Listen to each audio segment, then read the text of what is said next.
सभी प्यारे साथियों को नमस्कार। जय श्री गणेश, जय सवरिया सेठ, गुड इवनिंग। कैसे हैं आप सभी? उम्मीद करता हूँ आप सभी स्वस्थ होंगे, मस्त होंगे, शानदार होंगे, जबरदस्त होंगे। दोस्तों, स्टैटिक जीके की प्रहार सीरीज की आपने पहली क्लास देखी होगी। दोस्तों, एसएससी, रेलवे, दिल्ली पुलिस या किसी भी प्रतियोगी परीक्षाओं की तैयारी करने वाले अभ्यर्थियों, यह वीडियो आपके लिए काफ़ी इम्पोर्टेंट है, क्योंकि स्टैटिक जीके के काफ़ी और अधिक प्रश्न बनते हैं और काफ़ी टफ प्रश्न बनते हैं। दोस्तों, अब हम धीरे धीरे प्रश्नों का लेवल भी बढ़ाएंगे। अभी हम नॉर्मल जीके पढ़ रहे हैं, जो कि 30 से 35 मिनट की क्लास हमारा ड्यूरेशन रहेगा, और समय समय पर धीरे धीरे हम क्लास के ड्यूरेशन भी बढ़ाएंगे और कंटेंट और प्रश्नों की संख्या भी बढ़ाएंगे और समय समय पर एमसीक्यू प्रश्न भी करते रहेंगे। तो दोस्तों, आज की क्लास का मुख्य बिंदु है भारत के प्रतीक चिन्ह। तो आइए समझते हैं भारत के प्रतीक चिन्हों के बारे में। देखिए दोस्तों, राष्ट्रीय प्रतीक, राष्ट्रीय ध्वज है तिरंगा, राष्ट्र चिन्ह है सारनाथ स्थित अशोक के सिंह स्तंभ की अनुकृति, जो चारों तरफ एक, आपने सिक्के देखा होगा, जो चारों तरफ एक सिंह दिखाई देते हैं, शेर जैसी आकृति दिखाई देती है। हाल ही में पिछले वर्ष प्रधानमंत्री मोदी जी ने नए सिंह, नए अशोक स्तंभ की पूजा भी की थी दिल्ली राष्ट्र भवन स्थित। राष्ट्रीय गान जन गण मन राष्ट्रीय गान है। राष्ट्रीय गीत है दोस्तों वंदे मातरम। राष्ट्रीय पशु है बाघ, राष्ट्रीय पक्षी है मोर। दोस्तों, आपको लग रहा होगा क्या ये तो नॉर्मल चीज है। दोस्तों, जब एग्जाम होता है और एग्जाम में जब प्रेशर होता है, आप जब प्रश्न पे प्रश्न सॉल्व करते हैं, कुछ प्रश्न आपको आते नहीं हैं दोस्तों, आते नहीं है, तो आप सोचेंगे कि भाई प्रश्न नहीं आ रहा, कैसे करेंगे। तो आप उस प्रश्न को हल कर देते हैं। जो सरल प्रश्न होते हैं दोस्तों, उन प्रश्नों को आप गलत करते हैं। जैसे कि आपके सामने एक प्रश्न है, महाराणा प्रताप के घोड़े का नाम क्या था, महाराणा प्रताप के हाथी का नाम क्या था, और पहला ही ऑप्शन आपको चेतक, दूसरा आपको राम प्रसाद, तीसरा चौथा कुछ और आएगा, तो आप चेतक पर क्लिक करेंगे, क्योंकि आपके दिमाग में एक बात घूमेगी कि महाराणा प्रताप के हाथी का नाम तो आप देखोगे नहीं, आपको लगेगा घोड़ा, घोड़ा, चेतक, महाराणा प्रताप साहब को चेतक ध्यान आएगा। दोस्तों, ये नॉर्मल है, ये अभी बेसिक चल रहा है। बेसिक से फिर हम थोड़ा सा लेवल को बढ़ाएंगे। बट आप क्लास में बने रहें और क्लास को शेयर करें। राष्ट्रीय कैलेंडर शक संवत पर आधारित, राष्ट्रीय पुष्प कमल, राष्ट्रीय फल है आम और राष्ट्रीय वृक्ष है बरगद। राष्ट्रीय जलीय जीव डॉल्फिन, यानी डॉल्फिन भारत का राष्ट्रीय जलीय जीव है, जो जल में रहता है, यानी जो पानी में रहता है। राष्ट्रीय विरासत पशु हाथी, हाथी को भी पूजा जाता है दोस्तों। हाथी का दांत की चूड़ियां भी बनती हैं। राष्ट्रीय ध्वज दोस्तों, समान अनुपात में 3 क्षैतिज पंक्तियां होती हैं। राष्ट्र ध्वज की लंबाई चौड़ाई 3/2 होती है। केसरिया रंग सबसे ऊपर होता है, जो देश के वीर और शौर्य को दर्शाता है, मतलब ताकत और शौर्य को दर्शाता है। बीच में स्थित सफेद पट्टी धर्म चक्र के साथ शांति और सत्य का प्रतीक है। बीच में जो सफेद पट्टी है, शांति और शौर्य का प्रतीक है दोस्तों। सत्य का प्रतीक है, शांति और सत्य का प्रतीक है। हरा रंग सबसे नीचे है, जो देश के विकास, भूमि की पवित्रता और उर्वरता को दर्शाता है दोस्तों। हरा रंग सबसे नीचे है, जो देश की भूमि की पवित्रता, उर्वरता को दर्शाता है दोस्तों, कि भारत अपने रक्षा के लिए कितना सजग है और अपने देश के नागरिकों के लिए जो सेना अपना त्याग करती है, अपने फैमिली दोस्तों सबसे दूर रहकर, बॉर्डर पर रहकर भारत देश की रक्षा करती है, तो उनके डेडिकेशन को दर्शाता है दोस्तों। सफेद पट्टी के बीच में नीले रंग का चक्र है, जिसमें 24 तीलियां हैं, इसका प्रारूप सारनाथ स्थित अशोक के सिंह स्तंभ पर बने चक्र से लिया गया है। भारत की संविधान सभा ने राष्ट्रीय ध्वज प्रारूप 22 जुलाई 1937 को अपनाया 1947 को अपनाया। भारत की संविधान सभा ने राष्ट्रीय ध्वज का प्रारूप 22 जुलाई 1947 को अपनाया दोस्तों, और 15 अगस्त 1947 को भारत देश आजाद हुआ। आई होप आपको ध्यान होगा। दोस्तों आपके सामने एक प्रश्न है, आपको एक प्रश्न होमवर्क के रूप में देता हूं कि भारत का पहला संविधान दिवस कब मनाया गया। भारत का पहला संविधान दिवस कब मनाया गया। आपके सामने एक होमवर्क। राष्ट्रीय झंडे का प्रदर्शन, संप्रतीक और नाम अनुचित प्रयोग का निवारण अधिनियम 1950 और राष्ट्रीय गौरव का अपमान निवारण अधिनियम 1971 के उपबंधों द्वारा होता है। भारतीय झंडा संहिता 2002 दिनांक 26 जनवरी 2002 को प्रभावी है, 2002 से प्रभावी है। दोस्तों 1947 को आजाद होने के बाद भी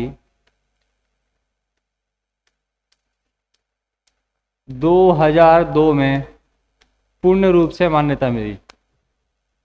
राष्ट्रीय गान रविंद्रनाथ टैगोर द्वारा मूल रूप से बांग्ला में रचित है।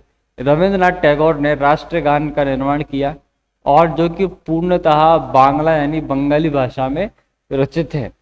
राष्ट्रीय गान के प्रारूप में जनगण मन को 24 जनवरी 1950 को संविधान सभा द्वारा हिंदी संस्करण को अपनाया गया। दोस्तों 24 जनवरी 1950 को इसका हिंदी वर्जन आया, हिंदी प्रारूप आया, तब राष्ट्रीय गान को हिंदी संस्करण जो हिंदी वर्जन है उसको अपनाया गया। राष्ट्रगान को गाने के लिए दोस्तों कुल 52 सेकंड का समय निर्धारित है, यानी कि 52 सेकंड के भीतर राष्ट्रगान को संपूर्ण पूरी तरीके से गाया जा सकता है। राष्ट्रीय गीत है दोस्तों वंदे मातरम, जो कि बंकिम चंद्र चटर्जी द्वारा संस्कृत में लिखा गया, संस्कृत भाषा में रचा गया। देखिए दोस्तों वंदे मातरम गीत बंकिम चंद्र चटर्जी द्वारा संस्कृत भाषा में रचा गया। आपके सामने प्रश्न आया कि भारत का राष्ट्रीय गीत वंदे मातरम किसके द्वारा रचित किया गया, तो आपका आंसर होगा बंकिम चंद्र चटर्जी द्वारा रचित किया गया। भारत का राष्ट्रीय गीत किसके द्वारा रचित किया गया, तो रविंद्रनाथ टैगोर। राष्ट्रीय गीत क्या है और राष्ट्रगान क्या है दोस्तों, राष्ट्रीय गीत है आपका जनगण मन और राष्ट्रीय गान है आपका वंदे मातरम। सॉरी, राष्ट्रीय गान है आपका जनगण मन और राष्ट्रीय गीत है वंदे मातरम। राष्ट्रीय गान जनगण मन और राष्ट्रीय गीत वंदे मातरम। दोस्तों आपको मैं बताता हूं कि भारत का फ्लैग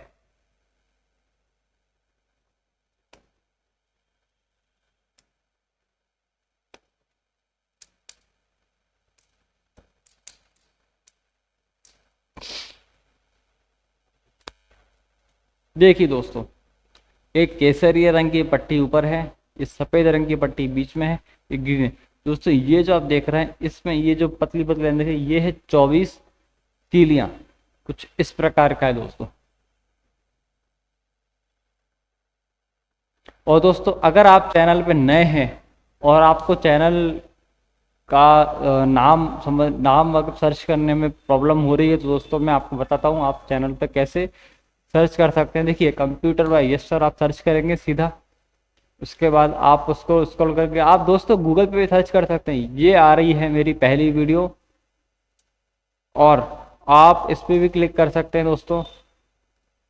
आप एक काम कीजिए, आप सीधा वीडियो पे क्लिक करेंगे तो आपके सामने यह वीडियो ऑन हो जाएगा।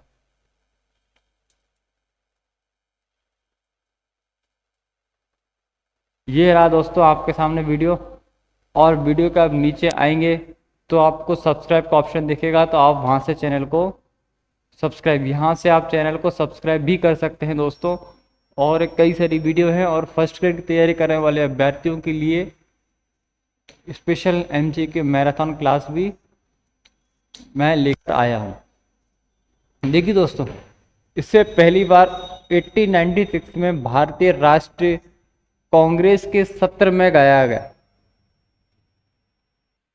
किसको गाया गया? राष्ट्रीय गीत यानी वंदे मातरम को गाया गया। इस गीत को बंकिम चंद्र चटर्जी ने अपने बंगाली उपन्यास आनंद पठ में शामिल किया था। इस गीत को बंकिम चंद्र चटर्जी ने अपने बंगाली उपन्यास आनंद पठ में शामिल किया था। गीत के प्रथम 2 छंदों को भारत की संविधान सभा द्वारा 24 जनवरी 1950 को राष्ट्रीय गीत के रूप में अपनाया गया। 24 जनवरी 1950 को राष्ट्रीय गीत के रूप में अपनाया गया। देखिए दोस्तों, राष्ट्र प्रतीक भारत का राष्ट्रीय चिन्ह सारनाथ स्थित अशोक स्तंभ की अनुकृति। दोस्तों आपको भी अगर बताता हूँ, चलिए। अशोक स्तंभ आप मैंने देखा होगा, बट आपको ध्यान नहीं आ रहा होगा, कोई बात नहीं।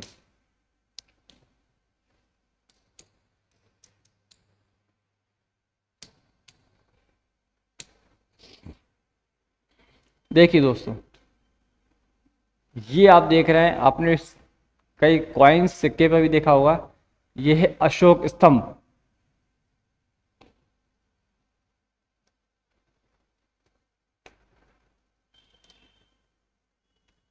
मूल स्तंभ में शीर्ष पर 4 सिंह होते हैं जो एक दूसरे की पीठ किए हुए हैं।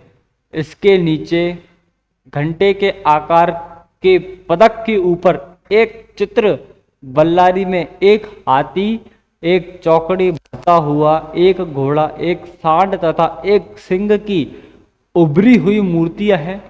इसके बीच में चक्र बने हुए हैं, आपने बहुत देखा होगा अच्छे से। अगर नहीं देखा होगा तो आप एक सिक्का लीजिए, आप सिक्के के ऊपर देखेंगे तो आपको सब कुछ दिखाई देगा। देवनागरी लिपि में लिखा गया आदर्श वाक्य सत्यमेव जयते राष्ट्रीय प्रतीक का हिस्सा है। देवनागरी लिपि में लिखा गया सत्यमेव जयते राष्ट्रीय प्रतीक का हिस्सा है, यानी कि सत्यमेव जयते राष्ट्रीय प्रतीक का हिस्सा है, जो कि देवनागरी लिपि में लिखा गया। राष्ट्रीय पक्षी भारतीय मोर पावो क्रिस्टेटस भारत का राष्ट्रीय पक्षी है, यानी कि जो मोर है, भारत का राष्ट्रीय पक्षी क्या है? मोर। राष्ट्रीय पशु बाघ, यानी कि टाइगर। टाइगर आपका राष्ट्रीय पशु है। बाघ पैंथेरा ट्राइगिस भारत का राष्ट्रीय पशु है। ज्ञात 8 प्रजातियों में भारतीय प्रजाति रॉयल बंगाल टाइगर उत्तर पश्चिम क्षेत्र को छोड़कर दूसरे देश में पाए जाते हैं।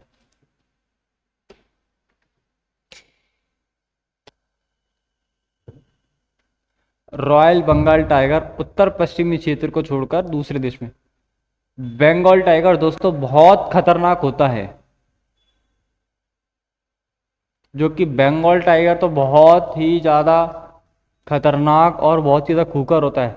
राष्ट्र के कैलेंडर शक संवत पर आधारित भारतीय राष्ट्रीय कैलेंडर का पहला महीना चैत्र। दोस्तों भारतीय राष्ट्रीय कैलेंडर यानी हिंदू कैलेंडर के हिसाब से चैत्र पहला महीना होता है, जो कि नवरात्रि का पहला दिन होता है, जिसको बड़े नवरात्रा भी कहते हैं। चैत्र, बैसाख, ज्येष्ठ, आषाढ़, सावन, भाद्रपद, ये काफ़ी सारे हिंदी के महीने हैं, जो कि 12 महीने होते हैं।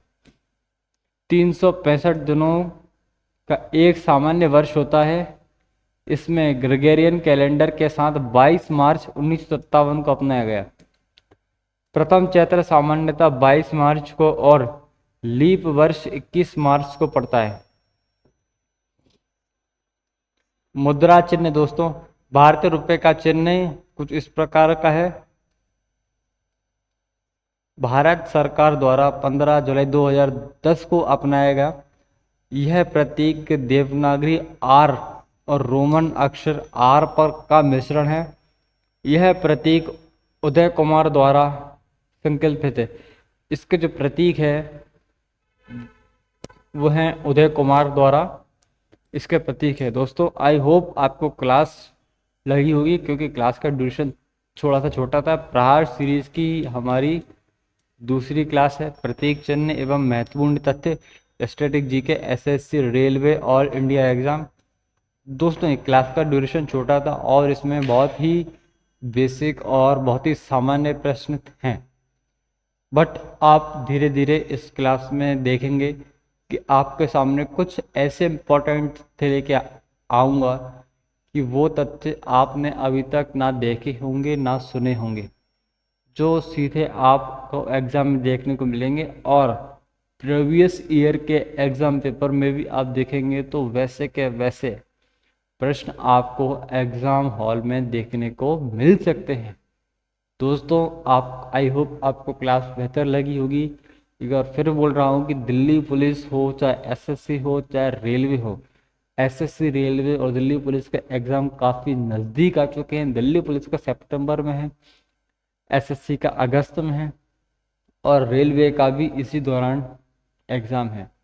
दोस्तों स्टेट गवर्नमेंट की तैयारी करने वाले अभ्यर्थियों आप भी इसको देख सकते हैं, यानी कि सभी प्रतियोगी परीक्षाओं की तैयारी करने वाले अभ्यर्थियों आप इसको देख सकते हैं, जिससे आपका कॉन्सेप्ट क्लियर हो।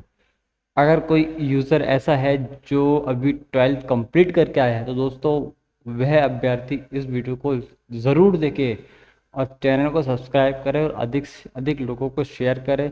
मिलते हैं नेक्स्ट वीडियो में नेक्स्ट कंटेंट के साथ। जय सावरिया सेठ, जय हिंद। क्लास में बने रहें दोस्तों।